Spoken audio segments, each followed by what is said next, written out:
Hello, this is Dr. David Pomeroy, your host of the podcast ADHD Focus. Welcome to this week's episode with an expert in all kinds of things, women and ADHD. Linda Roggli is joining me, and we're going to be talking about ADHD and menopause, which is something men know nothing about, and for so long, gynecologists tried to pretend that they did. Thankfully, there are more female gynecologists and primary care docs that we can figure out how it really works. Linda is the founder of the ADHD Palooza, which is a series that happens, collection of experts talking on various topics for 1 week in the spring, and then for a weekend in the fall, and that's the ADHD Couples Palooza. And the one in the spring is Women's Palooza. Is that right? Absolutely. Got it. So, Linda, it's a pleasure to have you here. Thank you for inviting me. I so appreciate it. Looking forward to talking about menopause. And, you said that, menopause feels like, ooh, we don't talk about that. But now everybody wants to talk about it. It's everywhere, all over the internet. So we're in good shape right now. Yes. And I think it's definitely something that impacts everybody, men and women. Yes. And we need to talk about it. So I'm glad it's possible. And it certainly confounds and compounds all the issues of ADHD and dealing with that. Then all of a sudden, the game's changed here. Absolutely. And the game's changed, but you can't make it not change. It is. Well, there's some things we can do, there's some things we can do. So we'll talk about that. You can't make it not happen, basically. That's right. Bingo. So what are the I guess the signs that a woman going into perimenopause, that time before actual menopause happens, which is medically defined as not having had a menstrual period for a year, right? And your FSH measure is over 50. But there are a lot of symptoms and things that happen well before that. And that's the perimenopause. Absolutely. Absolutely. And I think a lot of people don't realize that perimenopause, which is spelled P-E-R-I before the word menopause, can happen as much as 10 years before that last period. Oh my goodness. And we never know what is the last period until we look backwards, right? We wait. Right. Okay, I'm having a period. I'm not having a period. How many months has it been? Let's just see here, because we don't really know. So there is probably a date, but we don't celebrate it because we never know when it's going to happen. That's the truth of the matter. So for perimenopause, it can start as early as your mid-30s. Usually it's in your 40s, sometimes late 40s, and it can last anywhere from a couple of years to 10 years. And some women, lucky women, don't have any symptoms at all. But usually everybody associates menopause with hot flashes and trouble sleeping and being irritable, and all of those things happen, plus a bunch more things for ADHD folks. But I just want to, because we're not just talking about menopause here. We're talking about ADHD on top of menopause, or perhaps underneath it. So if we add ADHD into the picture, all the things I just mentioned are worse. And I found out through some amazing studies that have been done that ADHD women have more severe physical symptoms than non-ADHD women. So it hits us a little harder. I just wanted to be clear that we're talking about a more severe, usually more severe form of a menopausal transition. And I understand that even well before that, that premenopausal depression, not menopausal, premenstrual depression happens more often and perhaps deeper for women with ADHD than without. So there's some hormonal influences in there, and it probably it has to do with the fact that estrogen helps dopamine work better. So if your Absolutely. estrogen level goes down, your dopamine isn't working as well. Mhm. And of course, those of us with ADHD, we're functioning on uh, dopamine that's not functioning so well. Yeah. Then add the two together, it makes for problems. Well, and I think that's one of the big differences between ADHD and men, because men don't have that monthly cycle that they deal with, the Mhm. hormones going up and down. Women do. And that's, I think a lot of women that I talk to are surprised to learn that their ADHD symptoms get worse right before their period starts, because Mhm. that's when estrogen and progesterone, ironically, go way, way, way down. It's kind of like Yep. gone. And then ADHD symptoms go sky high. And then toward the middle of the month, estrogen builds up again in that cycle. And suddenly, oh, I don't have ADHD, or I'm feeling pretty good. Yeah, And then things it are happens working. again. So you can imagine how being on that, literally on that roller coaster of up and down and up and down, Mhm. not knowing that you have ADHD. For me, That's I pretty was tough. always so depressed. The sky is falling. I was Chicken Little and nothing's going to save us and all that kind of stuff. Mhm. I didn't know that was ADHD symptoms, but now that I look back, just as we talked about looking back on menopause last period, it's in retrospect, it makes more sense. But then I wish I'd had a little more understanding, which I think it's really important for you to do this presentation. So thanks so much for this podcast. You're welcome. And when I heard and attended your session at the ADHD International Conference on ADHD in Baltimore a month or so ago, I knew that, okay, my listeners needed to hear this and see this and understand about it, because yes, it's be kind of buried in articles here and there, but it needs to be out there and talked about more. So I'm glad we could talk about it. Yeah. One thing I wanted to mention in terms of the estrogen going down before periods, some patients of mine, we add a little bit more stimulant during that week before. Say, Absolutely. yep, you can take another of your Adderall XRs Mhm. for that week, Absolutely. or put an estradiol patch on for that week. Mhm. Number of different ways to, guess that's going at it from one direction to the other, but to get the function better in that Yeah. week. Well, it smooths it out. It smooths out your estrogen level Yes. so you don't have such a big dip every time. And Mhm. Mhm. I'm always surprised to hear, because this is anecdotal. It's not, there's no, and it's clinical, but yet it's not research based yet.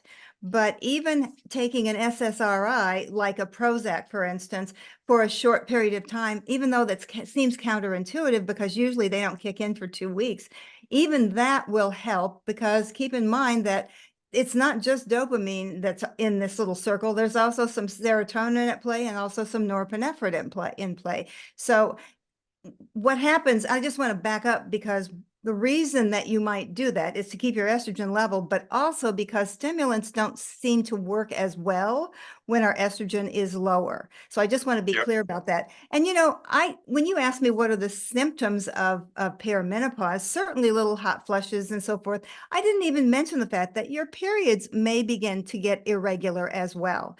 So you may have extra heavy periods, or you may skip a period, or you may have a very light period. So that's another really important signal. And I don't know why it didn't cross my mind to mention it, but let's make sure that people know that. And that may be the first Yes. thing you notice, or maybe not. It It's, depends on how much you pay attention, my friends. and it's also almost like ADD. Bingo.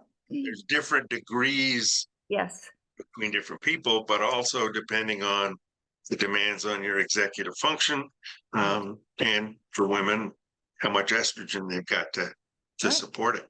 Exactly. Exactly right. So So, with perimenopause, let's talk just a little bit about some of those symptoms. When we talk about those hot flashes and mhm. night sweats, because it's the covers on, covers off, covers on, covers Yeah. off kind of thing. It's the research shows that they're called vasomotor symptoms. Mhm. And it's a brain function, which is obviously influenced by estrogen as well. that your body really isn't getting hot, but your brain thinks it's getting hot. And then it sends the message Uh-huh. to your body to Mhm. cool itself down. So you're sweating and you're feeling hot. And then all of a sudden it's like, oh my gosh, I'm freezing, I'm freezing. So Yeah. it's your brain tricking your body into doing that. And, this is just complete conjecture, but maybe our ADHD brains are easier to trick. I don't know. However, Yeah. I just know that it's not just hot flashes. As you mentioned a little bit ago, depression is also something that happens That's, yeah. all menopausal women. And yet for ADHD women, it tends to be more severe. And you mentioned, premenstrual symptom kind of things. And there's Yeah. something that's even more serious called premenstrual dysphoric disorder, Or which is disorder. kind of Yeah. like PMS on steroids. And many, Yep. many more women the ADHD women have those symptoms. So when Mhm. we go through perimenopause, those symptoms even get worse. So it's not really all that great news, to tell you the truth. And more importantly, it's not great for our partners or our families either, Oh, because yeah, because we're completely meanwhile, you're upset and irritable and just with all this going on and not knowing why I can't think of things. Oh, next week I am doing okay. yeah, And exactly. And then that's exactly right. perimenopause comes along and how come it's not getting better every once in a while? Well, to keep in mind too that in perimenopause, those estrogen swings that we've had during our regular monthly cycle are pretty regular. I mean, the estrogen's going to stay within a certain level. When you get to perimenopause, the estrogen goes wild. It Mhm. goes way, way high, and then it goes And really, it really drops. low, and then it goes up again, and it goes down, and eventually it goes into a roller coaster pattern, but gradually it's less and less and less estrogen, so that estrogen Mhm. goes down eventually. It's not that you completely run out of estrogen when you No, are at that last period. It's that we run out of estradiol, and then the that's the one. menopausal estrogen, because there's three, and now they say four kinds of estrogen. The one that they give for hormone therapy is all estradiol. That's what was going on when we're reproductive years. And when we're older, estrone tends to be the estrogen that we have, but we just don't have a lot of it the way we used to. So it also can affect sleep. It can affect Yeah, that's metabolism in terms of obesity, and it can affect heart. It is multifactorial, right? For everyone. It's just for ADHD, we have some underlying issues that may be exacerbated by the symptoms and the yes. physiological changes. And I have to say the emotional and mental changes as well. This isn't easy for No, anyone. no, no. I'm sure there's all kinds of emotions in terms of you're moving out of something that had been so part of a routine and regular for most people, most women pattern, and now it's not regular, and it's that's got to be it's a loss. It's a loss of Absolutely. something that may have been kind of a this this is a structure to my life, and bang, it's True. not. True. Yeah. Well, I mean, that is if you have regular periods, and ADHD Right. folks, we're usually not consistent about anything. I Although was going to say, is there anything that regular we really do? isn't. No. Well, actually, there is no connection between having irregular periods and ADHD, but at least in Right. the survey that I've done of 2,500 women. But it does make sense, though, that not only do we have this, we're taking structure away, but also when you get to menopause, my son said to me in it's uncharacteristic for him to be mean, but he said, "Oh, Mom, you're doing that old thing." And I thought, I didn't really need to hear that comment, Ooh, no, because no. we really, all of a sudden, it's a wake-up call. Usually we're about Yeah. 50 or so, and we're thinking, oh my gosh, I don't get that many more do-overs. What Yeah. have I This missed? this is getting serious. Yeah. Exactly, exactly. And that's exactly what happened to me, which is why I created the ADDiva Network for women over 40 who are dealing with this, because a lot of us get diagnosed with ADHD at midlife, menopause, when those menopause symptoms and the Yes. estrogen goes wild. Suddenly, when estrogen Then it goes way, way down, all of a sudden it's like, that's nothing like I've experienced with my regular periods. I must be going crazy, or I must have early onset Alzheimer's, or something's wrong with me. Yeah. Is So that some brain women, fog that's in there?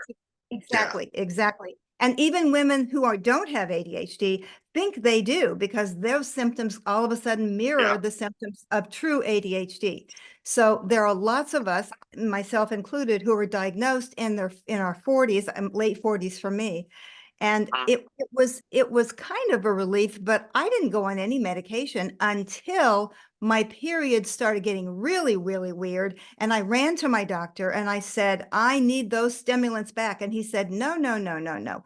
ADHD women need estrogen. And I said, could I have a little sample? He said, no, you have to go to your OBGYN.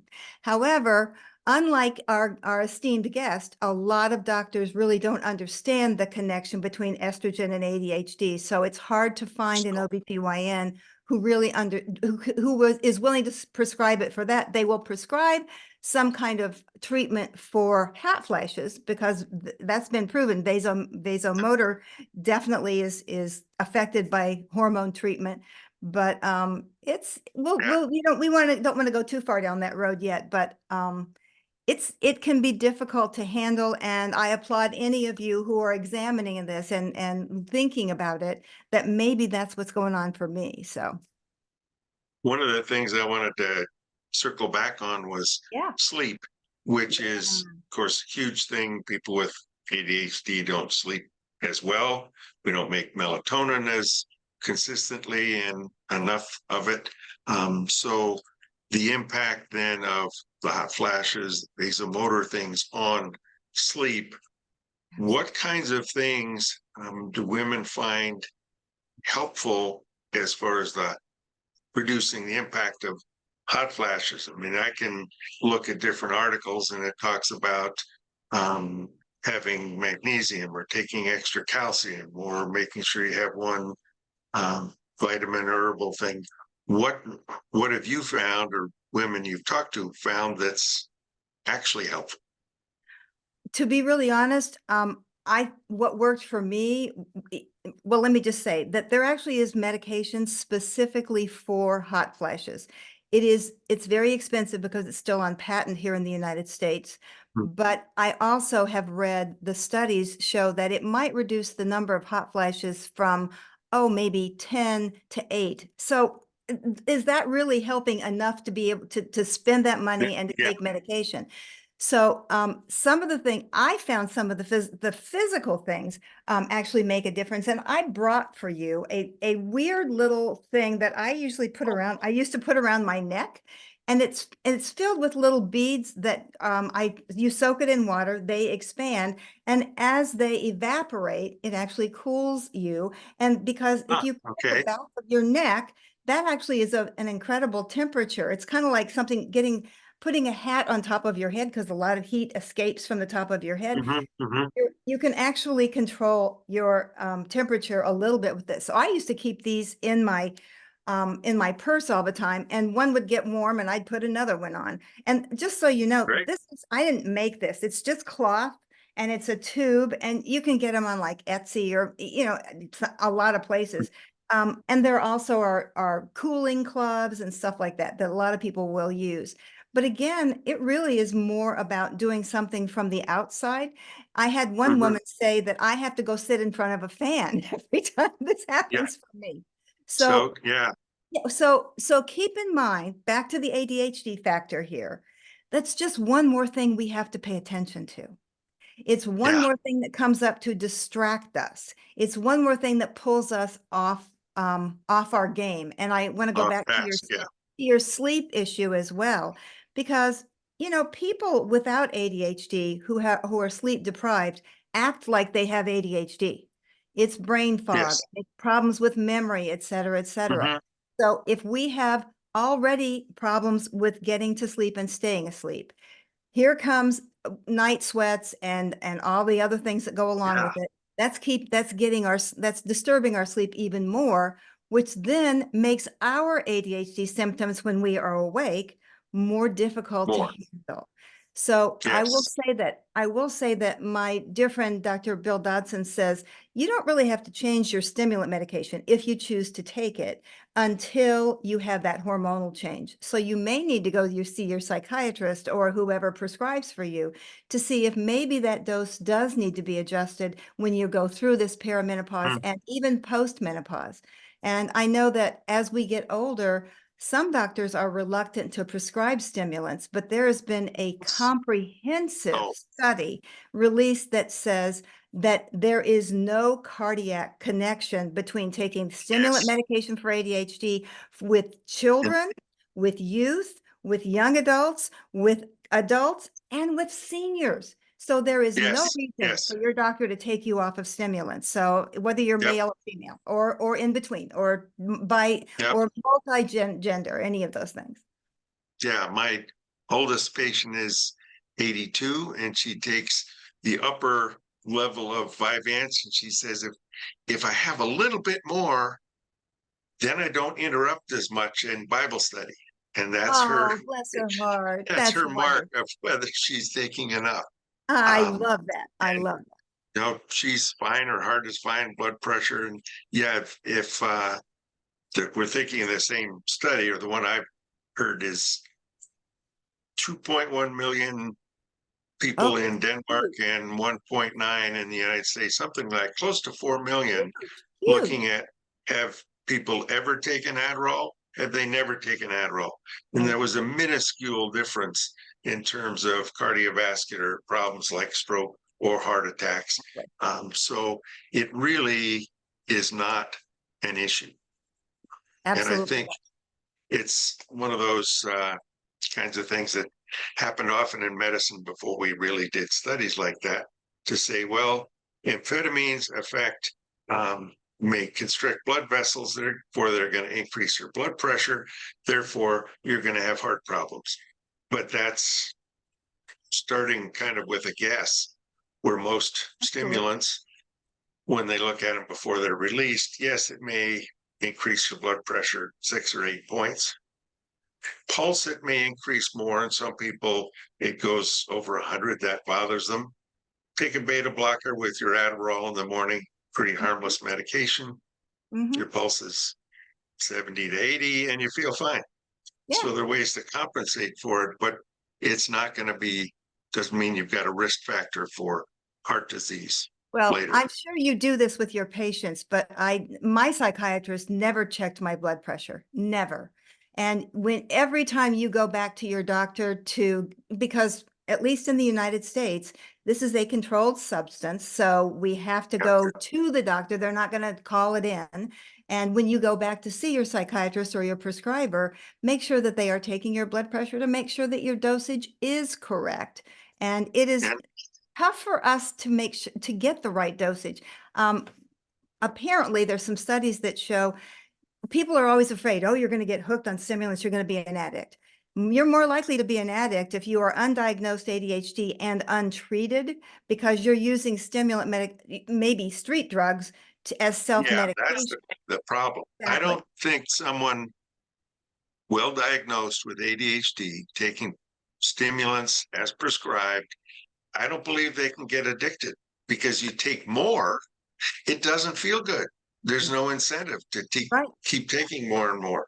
It's not like you get, oh, this all this energy and man, I feel great.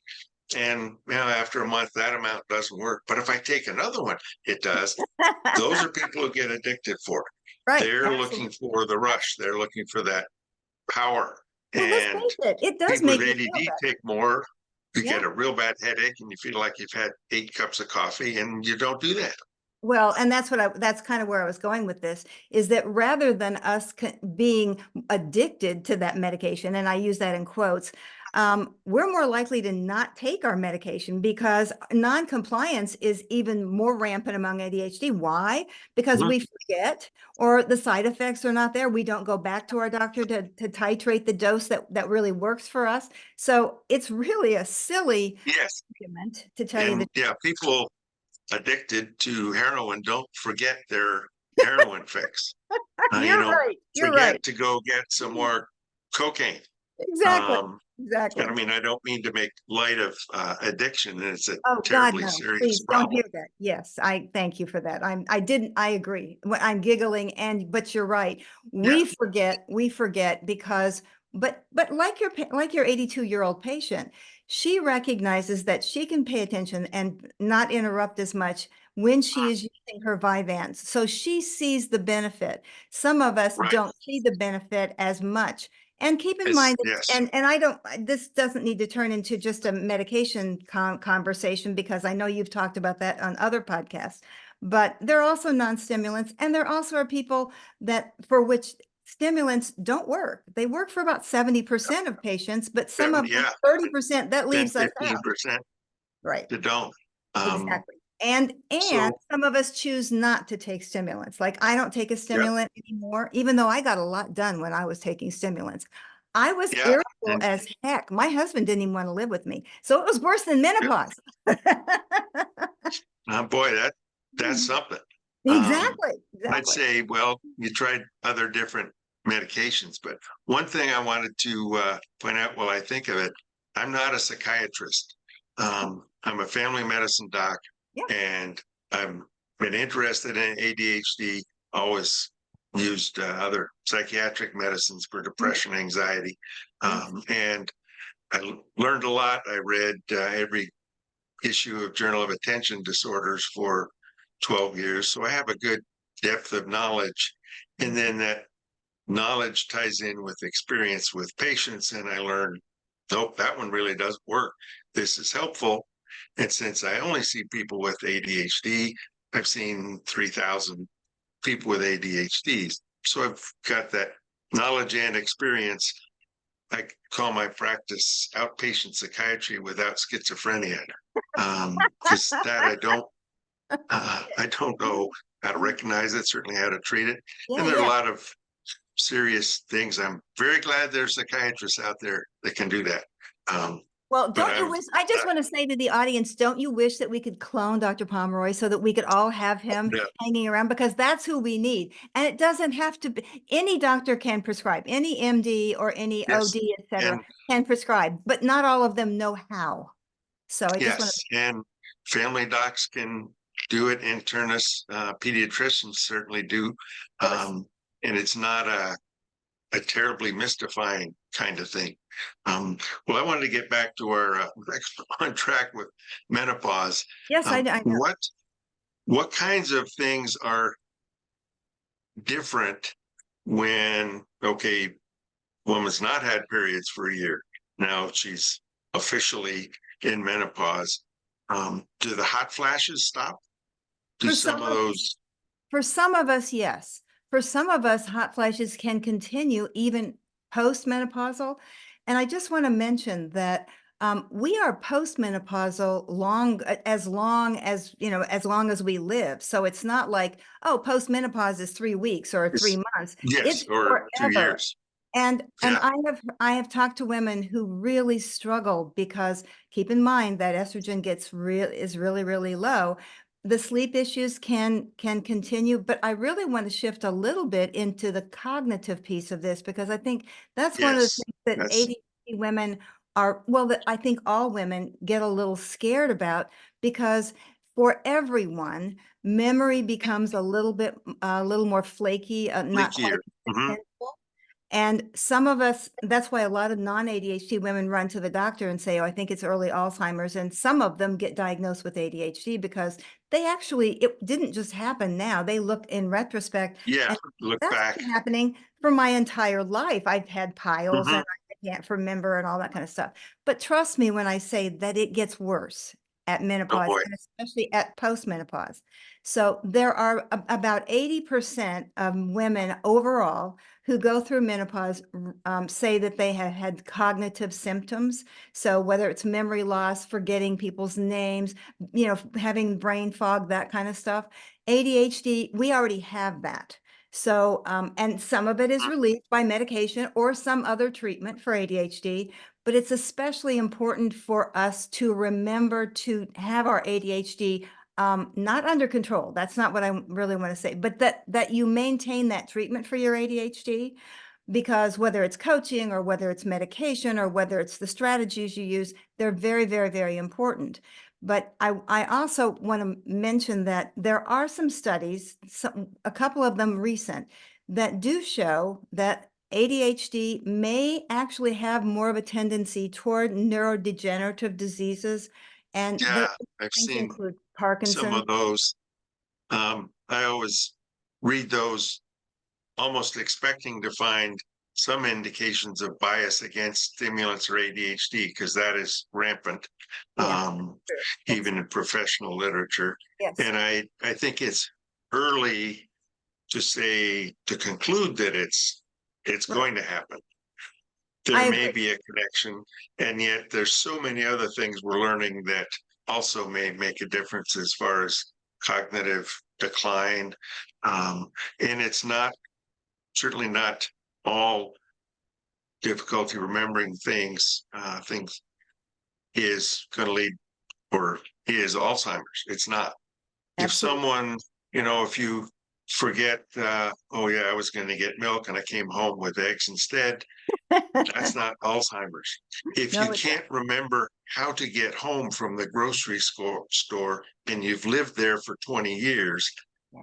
that's a concern for Alzheimer's. Yeah. Well, That's or where mild things that should cognitive, be they automatic. call it, yeah, they call it MCI, mild cognitive impairment. Well, It's kind of how it begins. And sometimes it goes into Alzheimer's, or another dementia, not but not always yeah, and but and that's where that memory, mild cognitive impairment is not going to have the I can't get home from the grocery store, right, right, or I've got six keys, I can't get in my front door because I can't make any of it work and I can't remember which one works. exactly, So there exactly. are more serious, but that's also getting into more advanced parts of it.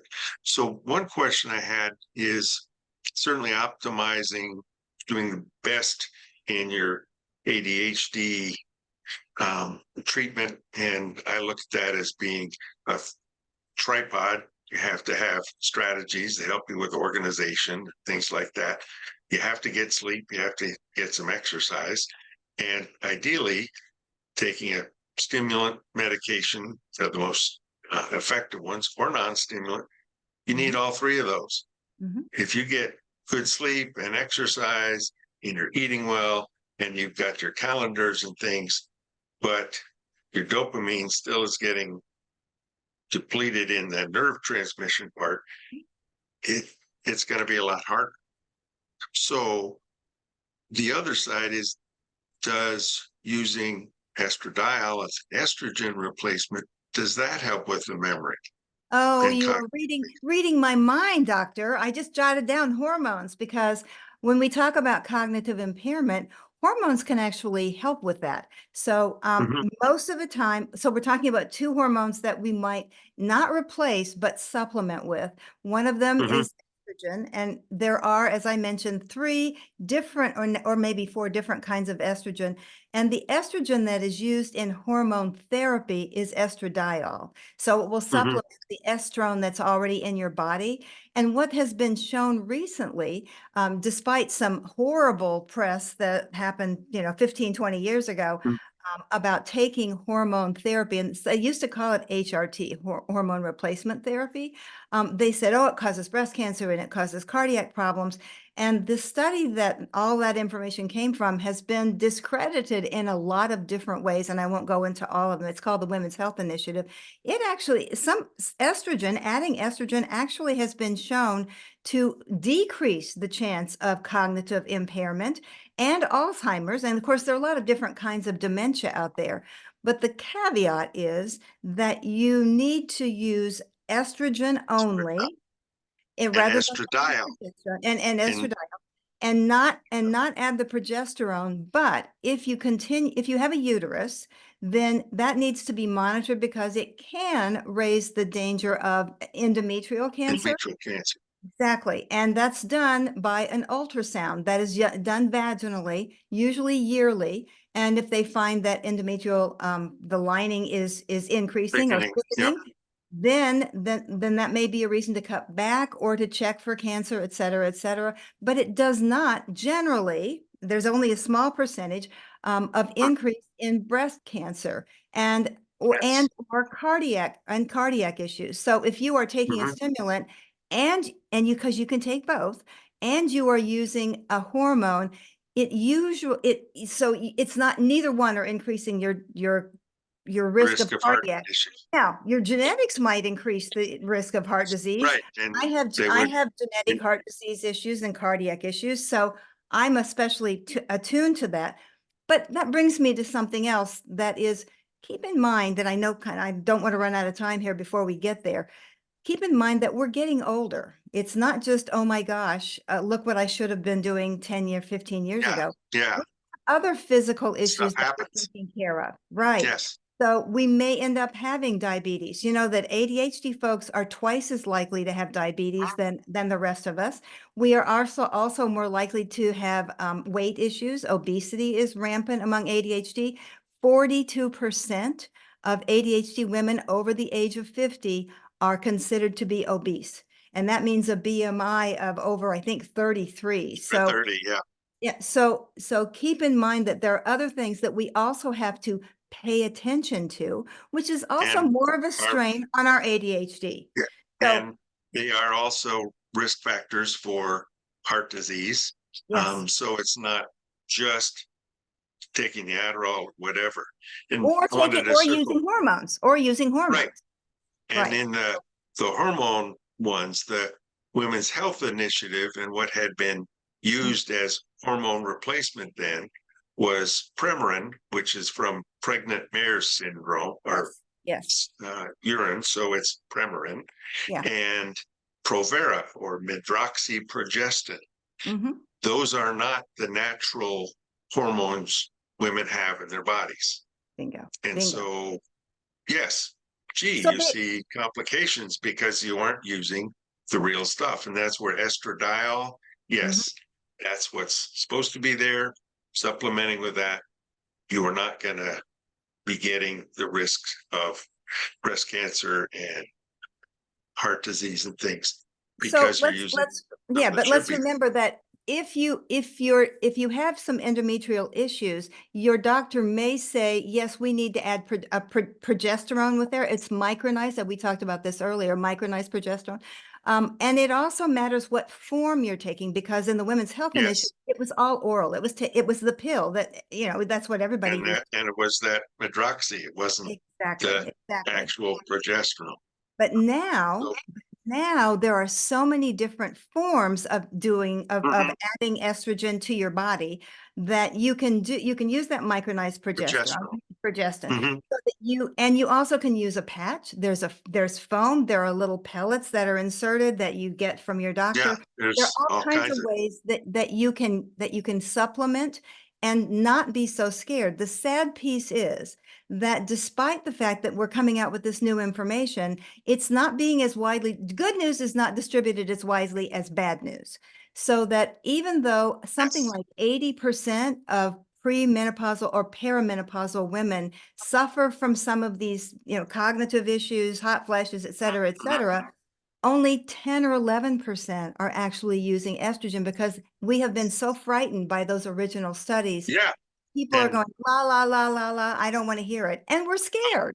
We don't want breast and cancer. doctors Nobody wants also breast. get, you hear that and they don't necessarily see, because there isn't a huge study of 48,000 women or something that the Women's Health Initiative, so it doesn't make the news in terms of, so doctor, when I trained, sir, oh, you don't want to do that. Exactly. Actually, I trained before when, yes, they were doing it. And then, oh, no, you can't do it. Yeah. But Well, they people could. don't look at people, doctors, clinicians, because I want to include nurse practitioners with this, Yes. uh, Yeah. that we don't remember or see all the new information that easily. And someone says, boy, cancer or heart disease, that raises red flags. Oh, I want to Mhm. stay away from those, which is unfortunately why a lot of clinicians don't want to go near stimulants. Oh, you're going to get addicted. Absolutely. Actually, Absolutely. if you don't treat the 10, 11, and 12-year-olds who have ADD Mhm. well, and usually with stimulants, they have a 5 times higher risk of becoming addicted and using substances as teenagers than someone with ADD who is getting treated with stimulants. Exactly. Okay. Exactly right. So Exactly they right. aren't So trying that to is- self-medicate as far as being depressed. Oh, smoke some of this, you'll feel better. Great. I don't have to worry about the other stuff. And Absolutely. they're And alcohol off to as the well. races. That's also popular as Yeah. well. I want to go back to estrogen, estradiol patch. Yes. For me, I use a patch, which I just change twice a week, and it's a certain percentage, and it gradually, it does metabolize through the liver, but not the initial as you do when you take an oral. That metabolizes through your liver on the first pass. So this kind of transdermal estrogen supplement does not go through the liver, at least in that first pass where it gets a lot of it. But So you I get just the want to full mention effect. that the studies show, believe it's the Cache County studies show that it is one of the things that was going on with the Women Health Initiative is that they were testing women who had already been postmenopausal for 10 to 20 years. So Yeah, okay. so what the studies now show is that the effectiveness and the lack of danger is within, if you start hormonal therapy within 5 years of your last period, and you can start it a little earlier than that and be okay with it. But my doctor put me on low dose birth control pills to ease my depression and my keep in mind, migraines are more prone to happen with ADHD and with menopause, perimenopause. So if you do hormone therapy, which is now called menstrual hormone therapy, it is a lower dose than even a low dose birth control pill. So it is even safer than taking low dose birth control pills.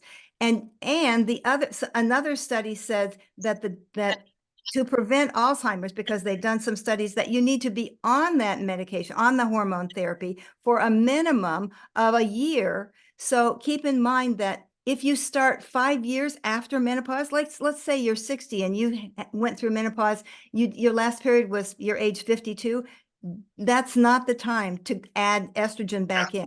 So, because at that point, it actually increases the danger of some of those situations of breast cancer, of Alzheimer's, et cetera, et cetera. Yeah. So just talk to your doctor about it and make sure that they understand that they know those studies. And I just want to mention that even if there's a study about it, you have to look at what kind of study and how much support it got, because my husband is a physician and he is getting crazy because so many studies are done just for the point of getting them published so that they can put them on their CV. Yep. And you have to look at the details. That's exactly right. Oh, this and this was found. Yes. And you studied 78 people.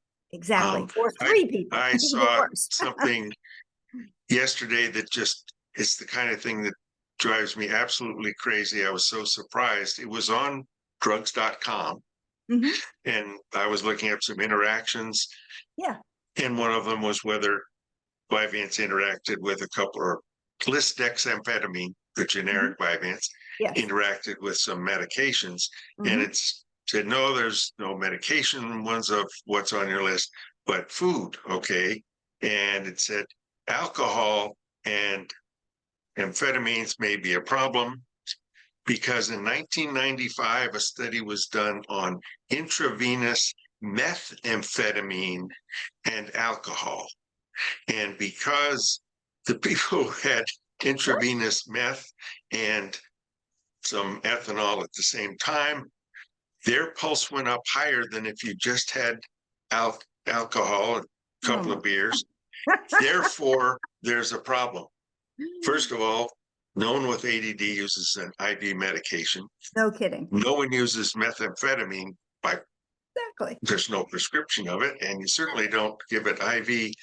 And yet this myth information is there that, oh, you shouldn't have any alcohol if you're taking amphetamine. I'm sorry, this is just such a total disconnect. My blood pressure goes up. I agree. So there are And even in the Women's Health Initiative, they would say, oh, it's twice the incidence or twice the prevalence of this thing. And it might have been 0.002 versus 0.001. That's statistically Yes, insignificant. One of the things that yes, I have heard again and again, however, even though some studies are a little bit flawed and will need more support to prove them, don't forget that if you are taking a stimulant, don't use caffeine, because that's going to screw up the impact of that. Because for years I self-medicated with iced tea. I mean, I would do great. I'd have a huge container of iced tea at noon, and then by 4 o'clock in the afternoon, it's wearing off. So my doctor continues to say, if you're going to use a stimulant, which she doesn't really like to do, to be honest with you, she doesn't like amphetamines, but she will still prescribe the Ritalin and the methylphenidate. She's saying, don't drink caffeine, because you don't know what dose of caffeine you're adding to that stimulant. So you may be pushing yourself farther, and that may increase the side effects. So I know we're not talking specifically about medication, but we have touched on it a lot today. So caffeine, I don't know about the alcohol, but I know caffeine will certainly affect it, because it's a stimulant, for Pete's sake. So anyway. yeah. And, I generally figure 1 cup of coffee. Now, if it's well defined, one person said, yeah, I only have 1 coffee, a quad venti something or another. No, hold it. We're talking about, or I only have 1 coffee, 1 pot of coffee. Oh, wow. No, that's That's a not lot. a 8 to 12 ounce cup of coffee in the morning, Yeah. or a latte, which actually has less caffeine. Well, And it's I think diluted, two right? It's shots of diluted. espresso is 120 milligrams of caffeine, and that is the lower amount of caffeine in drip coffee. But Yeah, exactly. one in the morning is not a problem, though many patients will tell me, I don't think my medicine's working as well. I find myself having 1 or 2 cups of coffee in the afternoon. Ah, Sure enough, they've been on the medication for 2.5 years. They've mhm. got some tolerance, and it's not working as well. And I Ah, suppose if now a woman of 48 comes in and tells me that, I'm going to start asking about, are you in menopause. perimenopause? Because that's another direction. It's not just Yeah, take more stimulant. yeah, Maybe the uh, estrogen um, replacement is the important part of that. absolutely. And what I hear you saying is that if you have that 1 cup of coffee in the morning, it's consistent. So as long as you include the caffeine in your dose, if you will, then it's Yes. not going to Yeah. be a problem. You can adjust for it. So you've already titrated your medication to accommodate that 1 cup of coffee. So that works out just great. Yeah. Yeah. It's Yeah. when there's I guess it's a sign to maybe look at what else is going on if you find yourself wanting another cup of coffee later in the afternoon. Yeah. And yes, it can help you be awake, certainly. Well, sometimes people with ADD drink a couple of cups of coffee and then go take a nap. Um, Exactly. I do. yep, I did. And that's one of the kind of inside out things about stimulants in people with ADD. Some of Mhm, my patients, I give 5 milligrams of Adderall or Ritalin mhm. to take an hour before bed, calms Yes. their mind down, takes the bouncing around pinball mind, calms it down, and they can sleep better, which So makes, of course, does, no does that sense. does that really help? I'm just curious. I hadn't thought of this, but does that help with perimenopausal symptoms if you would take a small dose of Yeah. stimulant? Have you worked with that at all? No, and I'm not sure whether it would, as far as sleep, Okay. and because unless the ADD factor is there, and they have elements of the hyperactive Ah, ADD. So got it. someone 50% of people with ADHD have combined inattentive and hyperactive, Yeah. Yeah. and many have just the inattentive type. So they may not benefit as much because their mind isn't going all over the place. Yeah. And there's a Exactly. difference between being anxious, you're worried about what you didn't get, finished and all the stuff you have to do tomorrow and you're Mhm. stewing about that. That's not what I'm talking about. It's the get in bed and now it's nice and quiet. Of course, your ADD medicine usually isn't there. Mhm. So you get thinking about one thing and but then that's that. No, isn't it cool that relates to that? And you're bouncing all around. Yeah. That's what taking a stimulant can calm down. And I'm going to say right now, I'm not giving medical advice to anyone. Please do not go back into your doctor and say, I need some Adderall at night. Talk with your physician Mhm. or nurse practitioner, but please don't use the examples I'm giving from different patients I've seen as Yeah. something you need to do. Every ADD is different. Every person's different. So talk with your clinician about it. Mhm. Absolutely. And I just want to add, even though I kind of put the stimulant into inserted it into the menopause conversation, I will say that there are some well done gold standard studies that show that estrogen does have an impact on hot flashes, for instance. So if that's disturbing your sleep, that may actually help cognitively, and it may actually help with some of the physical symptoms of perimenopause as well. And keep in mind that right now, they keep pushing the upper limit. They say, okay, yes, you can be on hormones. Remember, in that 5-year window, which I started within that 5-year window, if right now they say, well, it's probably safe. The North American Menopause Society says probably safe for 10 years. Then they keep pushing it to 12 years. And for me, my doctor says I have patients in their 90s who say you're not taking my estrogen away. So it may or may not be appropriate for you, depending on your own As long medical as it's condition. monitored carefully. Yes. Absolutely right. And your genetic disposition toward anything that might be a problem. So we've talked a lot about different ways to handle perimenopause, but just simply knowing that perimenopause and ADHD, that compounded formula, if you will, can be difficult. And as long as you're aware of it and not just kind of bumping into furniture, kind of going, why am I acting like this? Or your family saying, why am I acting like this? Yes. Just awareness can help you understand it. And then Mhm. maybe you can go to the right clinician, whether it's an OBGYN or whether it's your family doc or whether it's your psychiatrist. Thank you for mentioning that, because we don't give medical advice because it's way, way, way out of our league here. We don't see you. We don't check your blood pressure here, et cetera, et cetera.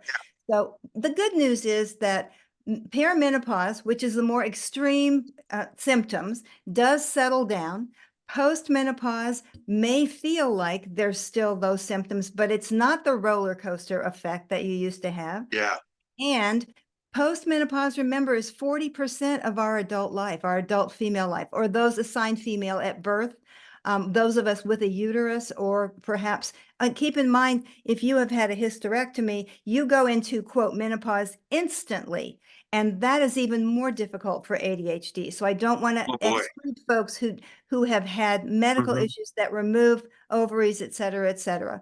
So this broad span, there's so much to discuss. There's so many things to talk about. And there's I, so I many want to, individual variables. yeah, and I want to really recommend to your audience that they go to menopause.org, because they've taken the North America off of it. Now they call themselves the Menopause Society. And I've been a member for many, many years. And they actually have resources for not just physicians and professionals, but also for us, the lay people. So there are guidelines. There's a book that I think it's $10 that they can send you that really is very, very good. And they have a slideshow.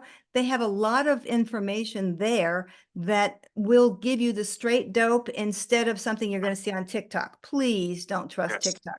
Sometimes it's okay. Yes. Sometimes it's not. And you told me something I didn't know about. Menopause.org is going to be one of the sites that I look at to get some more reliable information, because that I think every male assigned at birth male Yeah. can use this information. If you have Yes, sir. any kind of relationship with a woman who is in perimenopause or menopause, she may be your spouse, she may be your boss, she may be someone you're working with at work. Yeah. Yeah. And it's because it impacts relationships, and that's the key thing. ADHD certainly impacts relationships, Of course. and that's, I think, the crux of looking at all the things we can do for ADHD, Mhm. helping children and parents have better relationships, helping couples be able to communicate and work out things. It is very difficult for someone without ADHD to really know what it's like. They can read about it, have an intellectual understanding and everything else, but Mhm. you still wonder, how come you keep doing this? Oh, it's because your brain works that way. Um, so that needs to be worked out. And the more things like everything around menopause that are incorporated into the conversation around ADHD, the better it is. Absolutely. And we're at a point we need to wind down. We may be continuing this conversation at some point. So, Linda, it's been great to have you Thank as a you. guest on the show. And Linda's ADDiva website, and it's at ADDiva.com or .net. No, it's .net. It's the ADDiva Network. In fact, we are changing Okay, our corporate name to that because my corporate name is Passionate Possibility Inc. And people kept thinking I was a brothel. So we okay. finally are Yes, changing our name to ADDiva Network it's so people know. okay. So ADDiva.net, .net. You got it. and you can get good, reliable information And if there. you're interested in the Palooza, it's Yes, please. ADHDpalooza.com. Yeah, and I have all the misspelling. So if you don't know how to spell Palooza, don't worry about it. You'll get there. That's great, great. And that's a great week-long online conference with For women. ADHD experts on all kinds of aspects of it. And Yeah. then in the fall, the couples palooza Mhm. is over a weekend. Right. So, Linda, thank you for organizing and getting those things going. And this is Dr. David Pomeroy, your host of ADHD Focus. We're glad you could join us today and look forward to seeing you next time.